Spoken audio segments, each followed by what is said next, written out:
क्या आपके भी पकोड़े कढ़ाई में चिपक जाते हैं? तो ये वीडियो आपको ध्यान से जरूर देखना चाहिए। Hello, good morning viewers, welcome to back our channel. आप सब कैसे? उम्मीद करती हूँ आप सब बहुत अच्छे होंगे।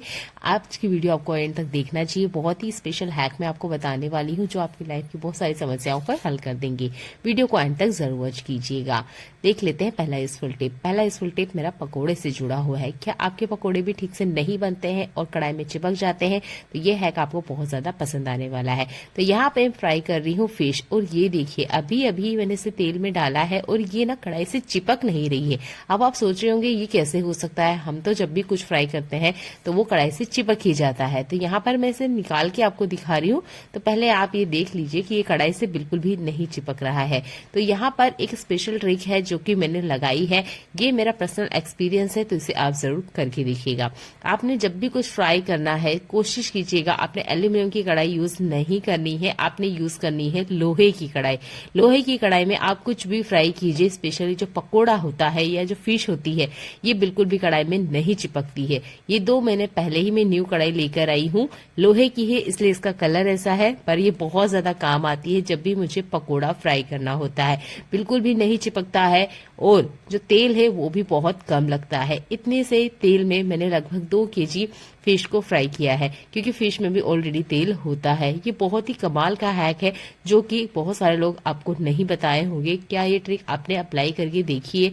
करी है तो कमेंट करके जरूर बताइएगा। और यहाँ पर देखिए मैं जैसे जैसे फिश डालती जा रही हूँ दूसरी फिश ना अपने आप उसकी जगह बना रही है, बिल्कुल भी चिपक नहीं रही है। बहुत ही कमाल का हैक है। तो आप ना कढ़ाई का चुनाव अगर लोहे की करेंगे तो आपको ये प्रॉब्लम कभी नहीं आएगी। उम्मीद करती हूँ ये ट्रिक आपको पसंद आती है और आप इसे दूसरों को भी शेयर करेंगे अगर उनके पकोड़ा वगैरह भी कढ़ाई में चिपकते हैं। अगला यूजफुल हैक मेरा प्याज से जुड़ा हुआ है।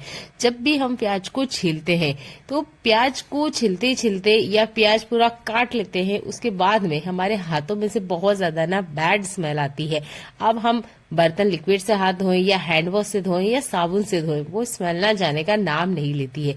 तो एक छोटा सा नुस्खा मैं आपको बताऊंगी। तो जितना प्याज वगैरह है अच्छे से बड़े से छील लीजिए, कटिंग कर लीजिए। उसके बाद में आपने क्या करना है, आपके किचन में जो चाय पत्ती होती है चाय पत्ती का यूज करना है। चाय पत्ती में हमें कुछ ऐड नहीं करना है। अगर आप पानी वगैरह ऐड करते हैं ना तो हाथ में कलर आ जाएगा। कुछ ऐड नहीं करना है, बस अच्छे से ना अपने हाथों में इससे स्क्रबिंग करनी है। अच्छे से स्क्रबिंग करेंगे आप देखेंगे चाय पत्ती में जितनी स्मेल प्याज की आपके हाथों में थी वो सारी की सारी निकल जाती है। मैंने इसे करके देखा है, मुझे तो बहुत अच्छा इसका रिजल्ट मिला है। 100% ये ट्रिक काम करती है। अच्छे से मैंने अपने हाथों को मला और जितनी भी स्मेल थी ना हाथों की वो निकल चुकी थी। उम्मीद करती हूँ ट्रिक भी आपको पसंद आएगी और इसे एक बार आप जरूर करके देखिएगा। तो ये ट्रिक भी आपको बहुत ज्यादा आपके कामों को आसान बना देगी। दूसरा यूजफुल हैक भी प्याज से ही जुड़ा हुआ है। तो बहुत बार ऐसा होता है कि हमारे घर में 3-4 टाइम सब्जियां बनती है और उन सब में प्याज डलना होता है। तो कोशिश कीजिए एक ही बार में आप प्याज को छील के रख लें।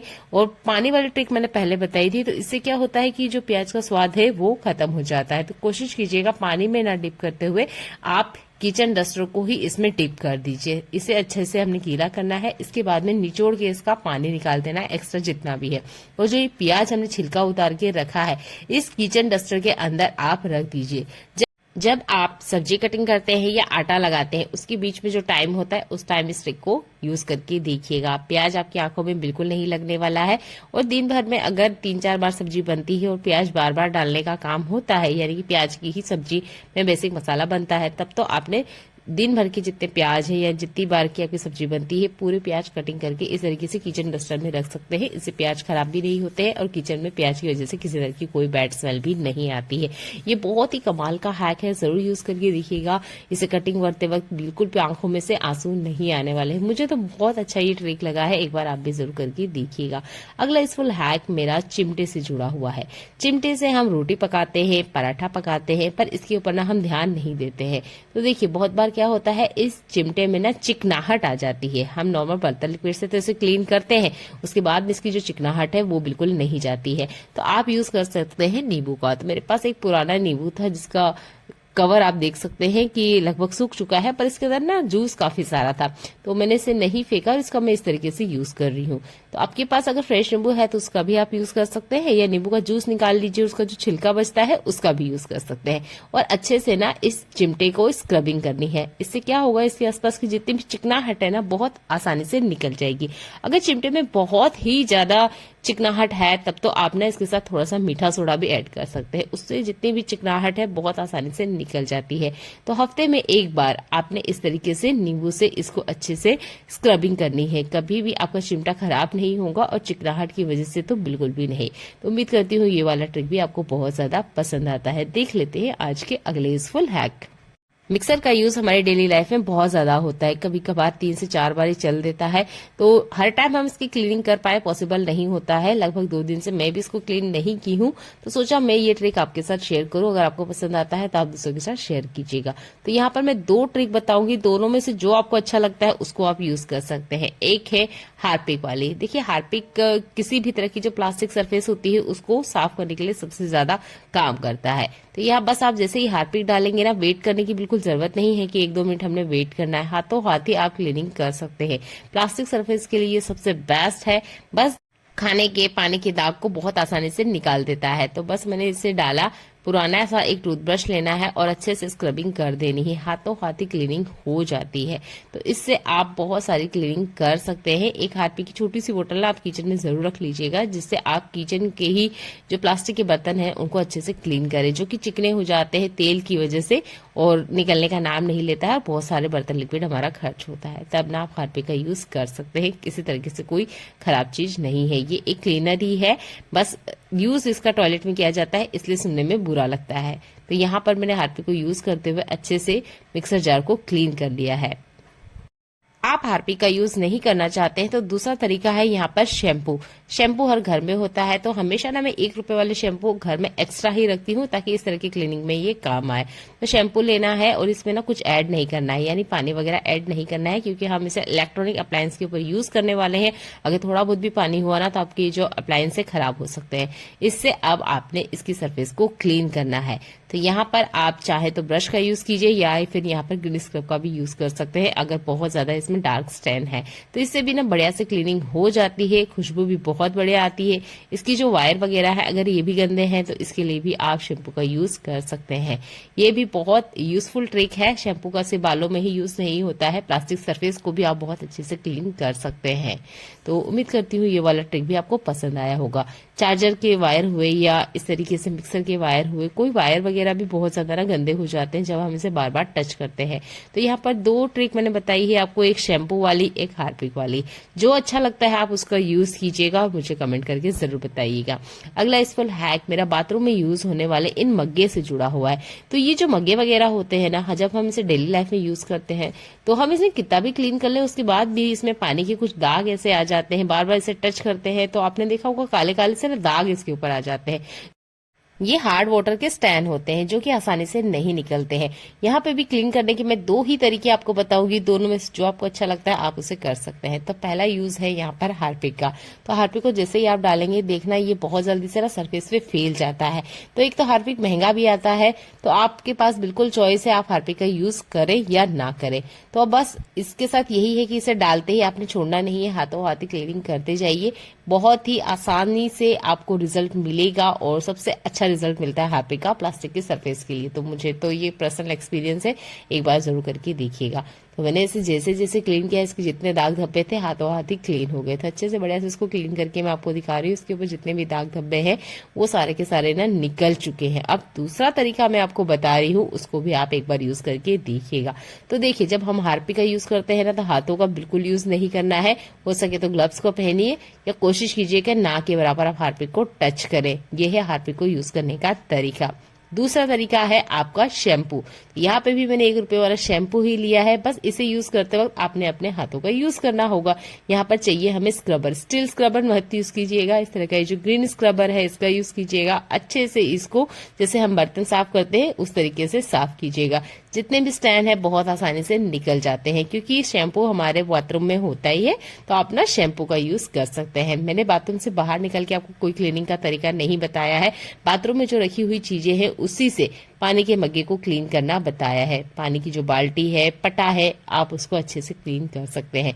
तो शैम्पू से भी 100% रिजल्ट आता है, बस स्क्रबिंग आपको यहाँ पे करनी पड़ेगी। हार्पिक में आपको स्क्रबिंग नहीं करनी पड़ती है, हाथों हाथ ही रिजल्ट आ जाता है और इंस्टेंट सॉल्यूशन है। तो दोनों में से यहाँ पे भी आपको जो अच्छा लगता है उस ट्रिक का आप यूज कर सकते हैं। देख लेते हैं आज का अगला यूजफुल हैक। कंघे का यूज हमारी डेली लाइफ में बहुत ज्यादा किया जाता है, तो जब भी आप कंघा यूज करते हैं कोशिश कीजिएगा लाइट कलर का ही कंघा लेकर आए घर पे, क्योंकि इसके ऊपर जो गंदगी है बहुत आसानी से दिख जाती है। जैसे ही आपको देखने में आएगा कि ये गंदे हो चुके हैं, आप हाथों हाथ इन्हें क्लीन कर सकते हैं, क्योंकि गंदे कॉन्ग को बार बार सिर में डालना अच्छी बात नहीं होती है। स्केल खराब होते हैं और बहुत बार इन्फेक्शन भी हो जाता है। तो जब भी आपको कॉन्ग गंदा लगता है तो आप ना यहाँ पर लगा लीजिए कपड़े धोने वाला हल्का सा साबुन और यूज कीजिए कपड़े ही घिसने वाले ब्रश का। कंघे के अंदर बहुत ज्यादा गंदगी इकट्ठा होती है, जो कि तेल की वजह से इकट्ठा हो जाती है। जब तेल और मिट्टी आपस में मिक्स होते हैं तो वो हमारे कंघे के ऊपर निशान के रूप में आ जाते हैं, जो गंदगी निकलने में बिल्कुल आसान नहीं होते हैं। आपको बहुत सारे यहाँ पे ट्रिक मैंने पहले भी बताया है, शैम्पू का बताया है, पाउडर का ट्रिक बताया है, पर वो ना थोड़ा टाइम कंज्यूमिंग होता है और अलग से हमें टाइम निकालना होता है। पर अगर आपको लगता है कंघा गंदा है तो बस आपने जब भी आप नहाने जाते हैं वॉशरूम में बस इसे पटक दीजिए और जब भी आपको टाइम मिलता है 1 मिनट से भी कम वक्त लगेगा और हाथों हाथ ही ना आपकी जो कंघ वगैरह है क्लीन हो जाते हैं। किचन साफ कर लेने के बाद किचन डस्टर को हमेशा क्लीन करें। तो यहाँ पर बर्तन क्लीन हो चुके हैं, उसके बाद मैंने लिया है बर्तन लिक्विड, थोड़ा सा लिया है मैंने संतरे का जूस। यहाँ पर संतरे के छिलके से मैंने इस जूस को बना के रखा था, क्योंकि किचन डस्टर को हम कितना ही क्लीन क्यों ना कर ले, इसमें से एक तेल की स्मेल आती ही है। इसे क्लीन करने के लिए आप संतरे के छिलके के जूस का यूज कर सकते हैं। आप यहाँ नींबू के छिलके का भी जूस का यूज कर सकते हैं। अच्छे से इनको आप बर्तन लिक्विड के साथ क्लीन कीजिए। इसमें से जो बैड स्मेल आने की प्रॉब्लम है ना, वो खत्म हो जाएगी। अगर हम किचन डस्टर को नॉर्मल साबुन से क्लीन करते हैं उसके बाद भी इसमें तेल की स्मेल आती ही है, तो कोशिश कीजिएगा आप नए तरीके से इस तरीके से इन किचन डस्टर को क्लीन कीजिए। इसमें से बैड स्मेल की प्रॉब्लम हमेशा के लिए खत्म हो जाएगी। ये है संतरे के छिलके का कमाल। अगला यूजफुल हैक मेरा बुक से जुड़ा हुआ है, तो जब भी मेरे पास फ्री टाइम होता है मैं बुक को जरूर रीड करती हूँ। आपको भी ये शौक जरूर होगा। घर में बच्चों की बुक वगैरह है या आपकी है, जो भी बुक है, कभी कभार क्या होता है इसमें अगर पानी वगैरह लग जाए या बहुत टाइम से रखी हुई हो तो इसमें से बैड स्मेल आ जाती है। तो फंगस जैसी स्मेल होती है, जो कि हर किसी को पसंद नहीं होती है। मेरा बच्चा छोटा है, कभी कभार वो पानी गिरा देता है बुक पे, तो इसमें ना बहुत ज्यादा बैड स्मेल आ रही थी। इसके लिए मैं एक छोटा सा ट्रिक बता रही हूँ, इसे आप फॉलो कर सकते हैं और इसके लिए आपके एक्स्ट्रा पैसा खर्च नहीं होंगे। हमने लेना है टेल्कम पाउडर और अच्छे से ना इसके ऊपर छिटक देना है। जैसे मैं आपको दिखा रही हूँ इस तरीके से बुक खोलते हुए मत छिटकिएगा, इससे है ना टेल्कम पाउडर अंदर नहीं जाएगा। आप देख सकते हैं साइड में ना बाहर जा रहा है, क्योंकि हवा इसमें थोड़ी थोड़ी पन्नों की मदद से लग रही है। दूसरा तरीका जो बता रही हूँ ऐसे कीजिएगा, थोड़ा थोड़ा सा ना बीच बीच में आप पाउडर को टैप करते जाइएगा, थोड़ा थोड़ा सा ही पाउडर बाहर आएगा। इससे ना बुक की जितनी भी बैड स्मेल है वो अच्छे से निकल जाएगी। आप चाहे तो धूप में रख सकते हैं, अगर धूप नहीं आ रही है तब ये टेल्कम पाउडर वाली ट्रिक बहुत ज्यादा काम आती है। पाउडर का कलर सफेद होता है, इसलिए ये बुक पे किसी तरह का कोई निशान नहीं रखता है, इसलिए आराम से आप इसका यूज कर सकते हैं बिना झिझक के। अगला यूजफुल हैक पपीता से जुड़ा हुआ है, बहुत ही कमाल के हैक मैं बताने वाली हूँ, वीडियो को कंटिन्यू देखते रहिएगा। आपके घर में अगर कोई डायबिटिक पेशेंट है, उसका शुगर बिल्कुल कंट्रोल में नहीं है, तो डेली आप उन्हें एक पपीता दीजिए। यकीन मानिए इससे शुगर बहुत ज्यादा कंट्रोल में रहती है। दूसरा, पपीता को हमेशा ना बीच में से कट कीजिएगा। ये पपीता को काटने का बिल्कुल ही सही तरीका है, कभी भी इसके मुंह वाले हिस्से से मत कटिंग कीजिएगा। अगर आप पपीता काट ही रहे हैं तो इसके बीज को तो कभी गलती से डस्टबिन में मत फेंकिएगा, ये बहुत ज्यादा आपके काम आ सकते हैं। यहाँ आपको मैं एक ट्रिक पहले भी बताई हूँ, फिर से बता रही हूँ। पपीता की बीजों की पहचान आप बहुत आसानी से कर सकते हैं। इसमें एक होता है मेल सीड, एक होता है फीमेल सीड। जो ब्लैक कलर के होते हैं ये फीमेल सीड है और जो हल्के लाइट कलर के होते हैं ये मेल सीड है। इस आसान ट्रिक से आप पपीता की बीजों की पहचान कर सकते हैं। इन बीज को आप आराम से संभाल के रख लीजिए। रेनी सीजन में इससे आप प्लांट ले सकते हैं और हफ्ते भर में ही फल आ जाता है। ये पपीता मैंने अपनी गार्डन में से ही निकाला है, ये वीडियो मैं आपको पहले भी अपलोड करके दिखा चुकी हूँ। तो यहाँ पर ना पपीता को ऊपर से आप इस तरीके से कट करेंगे। आपने भी सुना होगा और देखा ही होगा कि इसकी जो व्हाइट लेयर होती है वो खाने में यूज नहीं की जाती है, तो इसको निकालने में भी काफी ज्यादा प्रॉब्लम होती है। चाकू को अगर ऊपर की तरफ से आप इस तरीके से घुमाएंगे ना तो इसकी जितनी व्हाइट लेयर है ना बहुत आसानी से निकल जाएगी। जरा जरा सा भी गूदा बाहर नहीं आएगा, बीज भी सारा का सारा ही बाहर आ जाएगा, क्योंकि पपीता को काटते वक्त काफी सारा ना लिक्विड रिलीज होता है जिसकी वजह से हाथ चिपचिपे हो जाते हैं। पर इस ट्रिक से अगर आप पपीता को कटिंग करते हैं, व्हाइट लेयर भी निकल जाएगी, बीज भी सारा बाहर आ जाएगा। ये बहुत ही आसान से ट्रिक है, इसे यूज करके देखिएगा। मैं अगेन फिर से आपको दिखा रही हूँ, चाकू को आपने इस तरीके से इस पे घुमाना है, बस हल्का सा आप घुमाएंगे, इसकी जो व्हाइट लेयर है बहुत आसानी से बाहर आ जाएगी। नॉर्मली हम पपीता का तो खाने में यूज कर लेते हैं, पर पपीता के छिलके का हम यूज नहीं करते हैं, पर आज इसका भी यूज करके मैं आपको बताने वाली हूँ। तो ज्यादातर हम पपीते के छिलके को फेंक देते हैं, पर क्या आप जानते हैं जितने गुण पपीता के अंदर होते हैं उतने ही गुण पपीता के छिलके में भी होते हैं। इसे आप कभी भी मत फेंकिएगा। जो ट्रिक मैं आपको बता रही हूँ इसका आप यूज कर सकते हैं। तो यहाँ पर पपीते के छिलके दो तरीके से आप यूज में ले सकते हैं। पहला तो आप एक बाउल वगैरह में पानी ले लीजिए और उसमें आप इसे डाल लीजिएगा। पहले इससे आपने ना पपीता को अच्छे से क्लीन कर लेना है। पपीता को क्लीन करेंगे तो इसके ऊपर जितना भी केमिकल का छिड़काव किया जाता है इसे पकाने के लिए, वो इसके ऊपर से हट जाएगा। नॉर्मल इसके ऊपर पानी डाल दीजिए, एक दिन के लिए इस पानी को रख दीजिएगा। इस पानी से आप अपने सिर को धो सकते हैं। बालों में शाइन बहुत अच्छी आती है, बालों की ग्रोथ बहुत अच्छी होती है। इसमें होता है मोनोसैचुरेटेड तत्व जो हमारी बॉडी के लिए बहुत ही ज्यादा लाभदायक होता है। इसमें बहुत सारी प्रॉपर्टीज होती है जो हमारी हेल्थ को बहुत ज्यादा बेनिफिट देती है। चाहे तो आप इस पानी को पी भी सकते हैं, अगर आप इसे नहीं पीना चाहते हैं तो आप इससे अपने बाल भी अच्छे से धो सकते हैं। अगर मैं आपको तीसरा तरीका बताऊं तो वो भी आपके बहुत ज्यादा काम आएगा। आप ना इस पानी को प्लांट को भी दे सकते हैं, क्योंकि प्लांट में हम मिट्टी में से पानी डालते हैं, उससे प्लांट की ग्रोथ नहीं होती है, हमें उसमें फर्टिलाइजर डालने होते हैं जिसके लिए हम मार्केट से पैसा खर्च करते हैं। तो आप ना मिक्सर में से घुमा के इसमें पानी डाल लीजिए, इसके बाद में छान कर आप प्लांट को आराम से देख सकते हैं। ये खाद की तरह भी काम करता है। तो देखिए, जो छिलका हम कचरे में फेंक रहे हैं ना, उसके 3 अनोखे यूज मैंने आपको करके बताए हैं, तीनों ही बेनिफिशियल है। आप जो चाहे उस ट्रिक का यूज कीजिए और इस पपीता के छिलके को फेंकने से पहले ये करके जरूर देखिएगा, आपको बहुत ज्यादा पसंद आने वाला है। देख लेते हैं आज का अगला यूजफुल हैक। तो हमारे घर में जब भी ऑनलाइन पिज्जा वगैरह आता है तो उनके साथ ये शीशे जरूर आते हैं। ज्यादातर हम इसका यूज नहीं करते हैं, थोड़े बहुत बच जाते हैं तो हम इसे फेंक देते हैं। इसे मत फेंकिए, आप इससे पराठा बना सकते हैं, और अगर होममेड पिज्जा बना रहे हैं तब तो आपके बहुत ज्यादा काम आने वाले हैं। तो इन सेशे को मैं तो नहीं फेंकती हूँ, आप भी इसका अच्छे तरीके से यूज कर सकते हैं। अगर सब्जी वगैरह का स्वाद बढ़ाना है ना, तब भी ये बहुत अच्छे से काम करता है।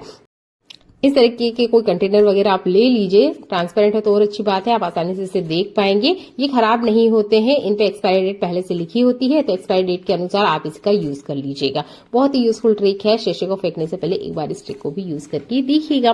देख लेते हैं आज का अगला यूजफुल हैक। आपको मार्केट में अच्छी सी अच्छी कटलेरी बहुत अच्छे प्राइस में मिल जाएगी, लेकिन अगर आप पैसा खर्च नहीं करना चाहते हैं तो इस ट्रिक को ध्यान से देखिएगा, आपके बहुत ज्यादा काम आएंगे।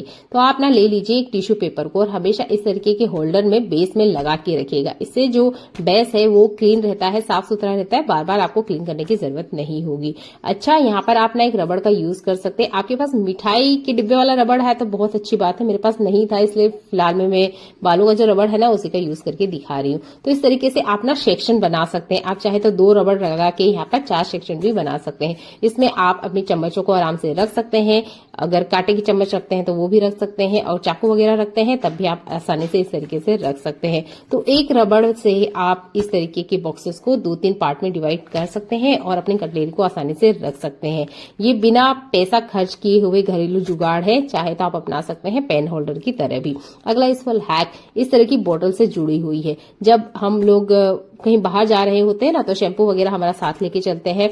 बॉडी लोशन और शैम्पू की बोतल में ये दिक्कत होती है, जब इस तरह की बोतल को हम बाहर लेके जाते हैं, थोड़ा सा भी अगर इस पे प्रेशर हुआ, ये थोड़ा सा भी ये दब गई ना, तो सारा का सारा बाहर आ जाता है और हमारा जो पूरा बैग है ना मैसी हो जाता है। तो आप क्या कीजिएगा, इसको पहले आप खोल लीजिए, जितना शैम्पू वगैरह है या वैसलीन है उसको निकाल लीजिए, यूज कर लीजिए। इसके बाद में अच्छे से इसको वाइप कर लीजिए। अब ये ट्रिक आपने अपनाना है, इससे आपकी जो बोतल के अंदर का जो भी लिक्विड है वो बिल्कुल बाहर नहीं आएगा। 3-4 बार अच्छे से आप इसको प्रेस कीजिए, यानी कि आपने इसको खाली कर लेना है। खाली कर लेने के बाद इसे बोतल में वापस लगा दीजिए। अब ये बोतल बाहर ले जाते वक्त ये हमारे बैग में रखी है, बैग में आड़ी टेढ़ी हो जाए, गिर जाए, उल्टी सीधी हो जाए या गलती से हमारा इस पे हाथ लग जाए, इसमें से लिक्विड बिल्कुल भी बाहर नहीं आने वाला है।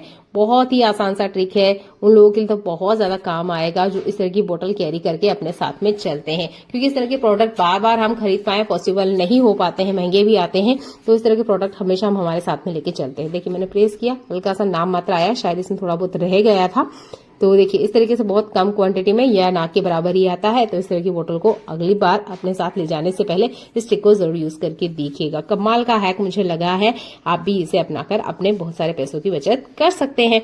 देख लेते हैं अगला यूजफुल हैक। अगला यूजफुल हैक भी मेरा बोतल से ही जुड़ा हुआ है। डिश वॉश जेल की जो बोतल होती है ना, बहुत बार इसके ढक्कन वगैरह खराब हो जाते हैं, निकालना हम थोड़ा चाहते हैं, बहुत सारा बाहर आ जाता है, तब क्या करें? क्या इसके ढक्कन को बदल दें या नई बोतल लेकर आए? तो देखिए ना बोतल बदलने की जरूरत है ना ही ढक्कन बदलने की जरूरत है। इस ट्रिक का आप यूज कर सकते हैं।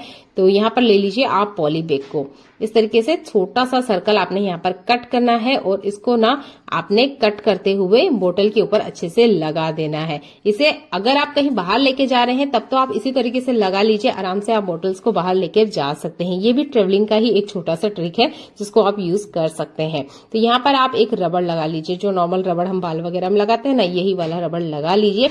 इससे जरा सा भी लिक्विड बाहर नहीं आएगा। जरूरी नहीं है आप डिश वॉश जेल की बोतल पे ये ट्रिक यूज करें, दूसरी भी कोई बोतल्स हैं जिसमें कुछ लिक्विड है या तेल वगैरह है, बाहर आप ले जा रहे हैं और ये गिर जाता है और बाहर निकलता है, तब भी आप इस ट्रिक का यूज कर सकते हैं। तो यहाँ पर दिक्कत ये हो रही थी कि इस ढक्कन में से काफी सारा लिक्विड एक साथ ही बाहर आ रहा था। तो आप ले लीजिए एक सेफ्टी पिन, और सेफ्टी पिन ले जाने के बाद में 3-4 होल इसमें आप कर लीजिए। ये होममेड लिक्विड है जो कि मैंने घर पे ही बनाया है। इसकी वीडियो मैंने पहले बनाई है, उसको आप एक बार चेक कर लीजिएगा। आपको बहुत ही कमाल का वो हैक लगने वाला है। थोड़ा सा ही बर्तन लिक्विड हमें चाहिए, इसमें मैंने ऐड किया है विनेगर को और थोड़ा सा यहाँ पर कोलगेट। सटीक मेजरमेंट में आपको नहीं बता पाऊंगी, आप वीडियो को फुल वॉच कीजिएगा, आपको बहुत ज्यादा पसंद आएगी। ये एक बोतल ही लगभग 15 दिन चल जाती है। 1 लीटर लिक्विड आप लगभग 3 महीने चला सकते हैं।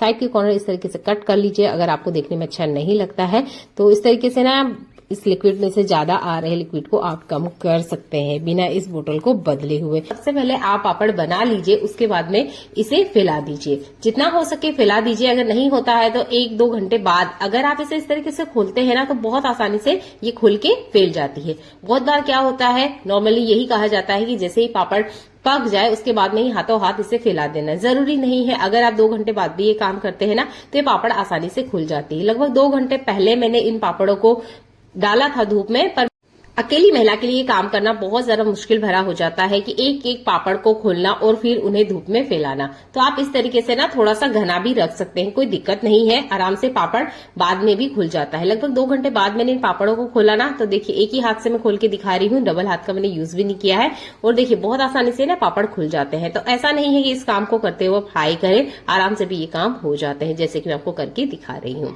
अगला इस फुल हैक जले हुए बर्तन से जुड़ा हुआ है। जैसे कि मैंने पापड़ बनाया है तो मैंने चूल्हे के ऊपर इस तपेले को रखा था, इसके ऊपर मैंने मिट्टी की एक परत लगाई थी।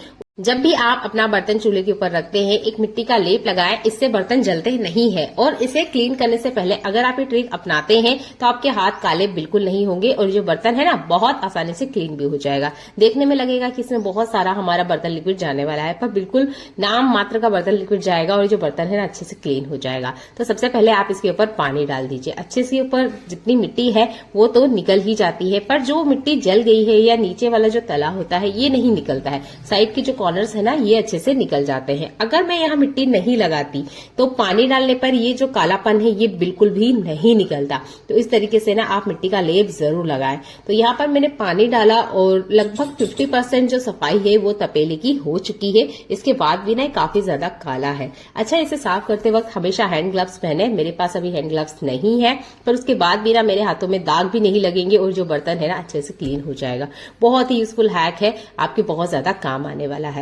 तो पानी डालने के बाद जो इसकी परत है वो ढीली हो चुकी है। इसके बाद में हम यूज करेंगे, हमारे घर में जब भी बाहर से खाना आता है ना तो एल्यूमिनियम फॉइल पेपर में आता है। मैंने इसे नहीं फेंका और इसका मैं यूज करके आपको बताने वाली हूँ। तो आप चाहे ना तो अच्छे से इसकी एक बॉल भी बना सकते हैं, पर बॉल बनाने से तो फायदा नहीं होगा। इस तरीके से अपने हाथों में अच्छे से इसको फैला के रखना है, यानी कि इसकी छोटी सी बॉल जैसा बना के हमने इसका यूज में नहीं लेना है। हमने ना इसको ऐसा फैला के ही रखना है, जैसे पेपर होता है ना बिल्कुल वैसे ही। इससे आपका पूरा हाथ कवर रहेगा और आपका जो हाथ है ना काला नहीं होगा। इसकी जितनी भी कालकपन है वो बहुत आसानी से निकल जाएगी।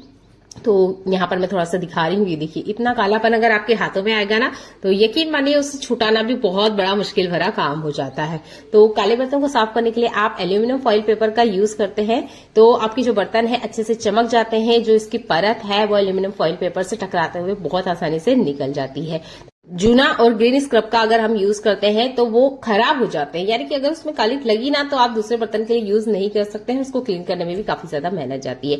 ये एल्यूमिनियम फॉइल पेपर वाला ट्रिक मुझे अच्छा लगा, क्योंकि ये बेकार में फेंके जाने वाला एल्यूमिनियम फॉइल पेपर था जिसका कोई यूज नहीं आ रहा था, और इससे ही मैंने अपना काला बर्तन अच्छे से क्लीन कर लिया है। हाथ भी अच्छे से मेरे क्लीन रहे, लगभग ना के बराबर मेरे हाथों में कालिक लगी, और जो बर्तन का कालापन है ना वो अच्छे से निकल गया है।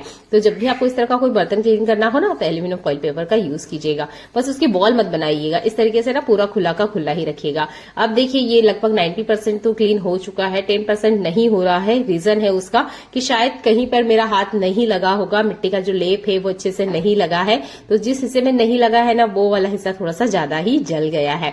तो कोशिश कीजिएगा मिट्टी का जो कवर आप इस पे लगाएंगे, एक परत लगाएंगे, वो बहुत आसानी से लगाना है। जैसे जैसे आप इस बर्तन को यूज करते जाएंगे, क्लीन करते जाएंगे, ये जो काली परत है ना ये भी निकल जाएगी, जैसे कि मैं आपको निकाल के बता ही रही हूँ। अगर इसी को मैं क्लीन करने बैठूंगी तो वीडियो बहुत ज्यादा लंबा हो जाएगा और फिर आप बोर हो जाते हैं। तो मैं पूरी बड़ी वीडियो नहीं बनाई हूँ, छोटा सा ही इसे बनाई हूँ। और देखिए जैसे जैसे आप क्लीन करेंगे ना इसका जो कालकपन है निकल जाएगा।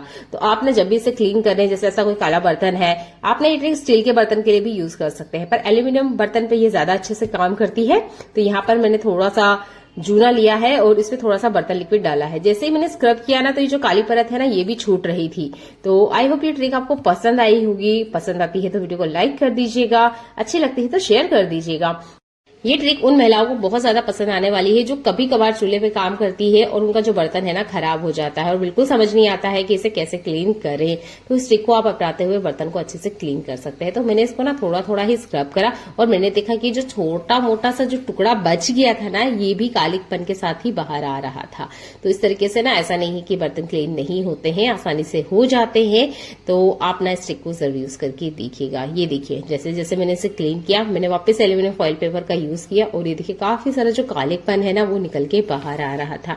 तो अब से काले बर्तन की जो झंझट है ना हमेशा के लिए आपकी खत्म हो जाएगी। कोई सा भी काला बर्तन है, एल्यूमिनियम का है या स्टील का है, बहुत अच्छे से क्लीन हो जाएगा।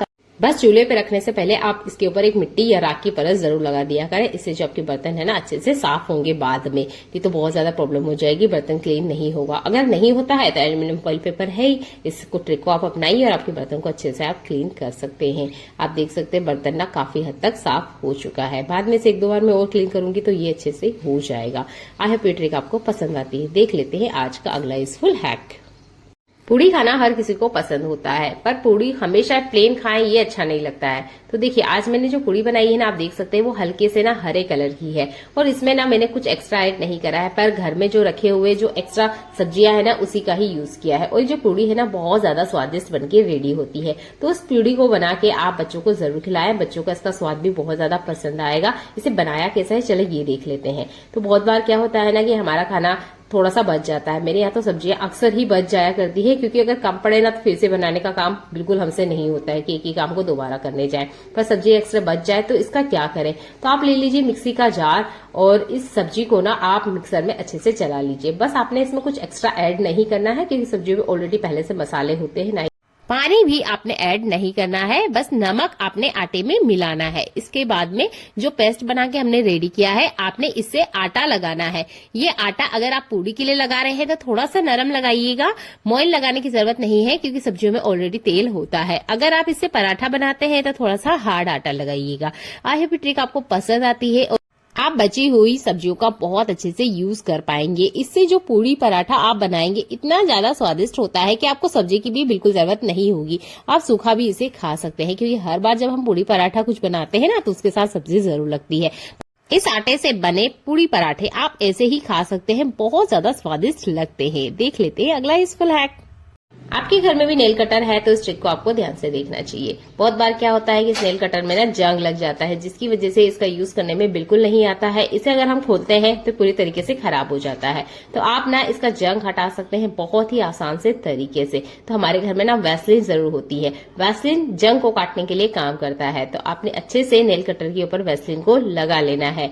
इससे आपके जो नेल कटर का जितना भी जंग वगैरह है ना अच्छे से क्लीन हो जाता है। बस इसे लगाने के बाद लगभग 2 घंटे के के लिए आप छोड़ दीजिएगा, उससे पहले आप इसे टच नहीं कीजिएगा। इसके जो पार्ट होते हैं बहुत ज्यादा छोटे होते हैं, तो इनमें हमारी उंगलियां वगैरह नहीं जाती है। आप टूथपिक या एयरबड का यूज करते हुए अच्छे से वैसलीन को इसके अंदर डाल दीजिए। 2 घंटे बाद में आप अगर नॉर्मल कपड़े से भी इसे वाइप करेंगे ना, इसका जितना भी जंग है अच्छे से साफ हो जाएगा। उम्मीद करती हूँ ये छोटा सा ट्रिक आपको पसंद आता है। पसंद आता है तो वीडियो को लाइक, कमेंट और शेयर करना बिल्कुल ना भूले। चैनल पे पहली बार आए तो जरूर सब्सक्राइब कर लीजिएगा। चलिए मिलते हैं अगली ऐसी यूजफुल वीडियो में जो आपके घर और किचन के काम को आसान बनाए। देखने के लिए आपका बहुत सारा धन्यवाद।